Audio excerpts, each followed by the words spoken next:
আজ আমরা ডুব দেব শ্যালির বিখ্যাত কবিতা অ্যাডোনাইসের গভীরে। চলুন দেখি কিভাবে একজন বন্ধুর মৃত্যুশোক একটা অসাধারণ মহাকাব্যে পরিণত হল, যা শুধু শোকের কথাই বলে না, বরং তাকে ছাড়িয়ে অনন্তকালের দিকে আমাদের নিয়ে যায়।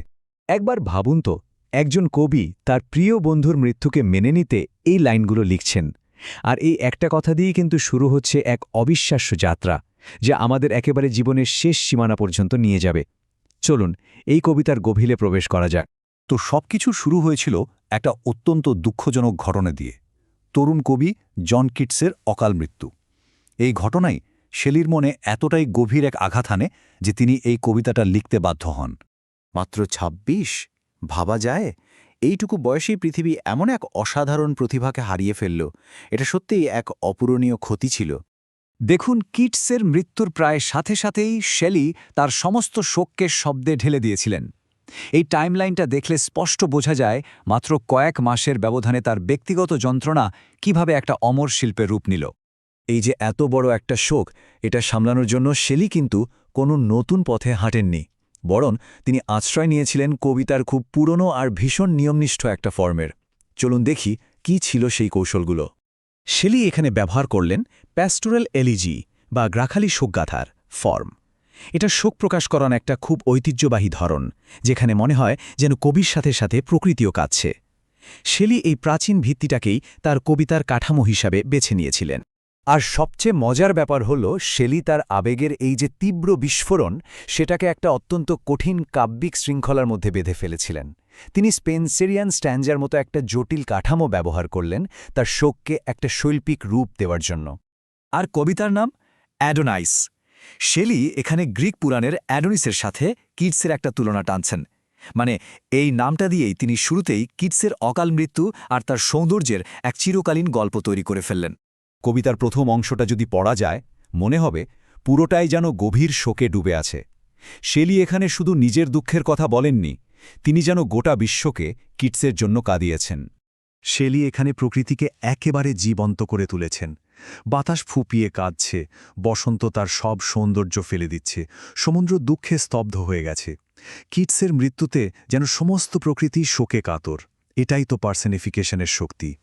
কিন্তু এই শোক বেশিক্ষণ একইভাবে থাকে না। কবিতার সুর হঠাৎ করেই পাল্টে যায়। গভীর দুঃখটা তখন রূপান্তরিত হয় তীব্র এক রাগে, যার একটা নির্দিষ্ট লক্ষ্য ছিল। এখানে শেলি নিজেই তার রাগের কারণটা ব্যাখ্যা করছেন। তিনি বিশ্বাস করতেন যে একজন নিষ্ঠুর সমালোচকের কটু কথাই কিটসের স্বাস্থ্যের অবনতির জন্য দায়ী ছিল। শেলি সেই সমালোচককে প্রায় একজন খুনির সাথেই তুলনা করেছেন। ঠিক এখানেই কবিতাটা একটা অসাধারণ মোড় নেয়। এটা আর শুধু একজন মৃত মানুষের জন্য শোকগাথা থাকে না, বরং জীবন আর মৃত্যুর দর্শন নিয়ে এক গভীর অনুসন্ধানে পরিণত হয়। এই প্রশ্নটাই হল কবিতার একেবারে কেন্দ্রবিন্দু। শেলি এখানে জীবন আর মৃত্যু নিয়ে আমাদের সাধারণ ধারণাকেই চ্যালেঞ্জ করছেন। কি হবে যদি আমাদের এই জীবনটাই একটা স্বপ্ন হয় আর মৃত্যুই হয় আসল জাগরণ? শেলির দর্শন এখানে একদম পাল্টে যাচ্ছে। তিনি আমাদের এই পার্থিব জীবনকে দেখছেন একটা ত্রুটিপূর্ণ মায়া হিসেবে, আর মৃত্যুকে দেখছেন বিশুদ্ধ বাস্তবতায় ফিরে যাওয়া হিসেবে। তার মতে আমাদের জীবনটা যেন একটা রঙিন কাচের গম্বুজ, যা অনন্তকালের ওই সাদা বিশুদ্ধ আলোটাকে কেমন যেন দাগ লাগিয়ে দেয়, বিকৃত করে। এবার আমরা কবিতার বিজয়ের দিকে এগোচ্ছি, যেখানে কিটস মৃত্যুর পরেও এক অন্য ধরনের অমরত্ব লাভ করেন। এটাই কবিতার শেষ কথা, চূড়ান্ত উপলব্ধি। কিটসের আত্মা মিলিয়ে যায়নি, বরং তিনি যে প্রকৃতিকে নিয়ে লিখতেন, সেই প্রকৃতির অনন্ত সৌন্দর্যের সাথেই মিশে গেছেন। এই বিখ্যাত লাইনটা কবিতার মূল ভাবনাটাকে একেবারে স্পষ্ট করে দেয়। আমাদের এই ফ্লড, নশ্বর অস্তিত্ব আর একটা নিখুঁত আধ্যাত্মিক বাস্তবতার মধ্যে যে সম্পর্ক, তাকে হয়তো এর চেয়ে ভালোভাবে আর ব্যাখ্যা করা যায় না। তাহলে কিটস কিভাবে অমর হলেন?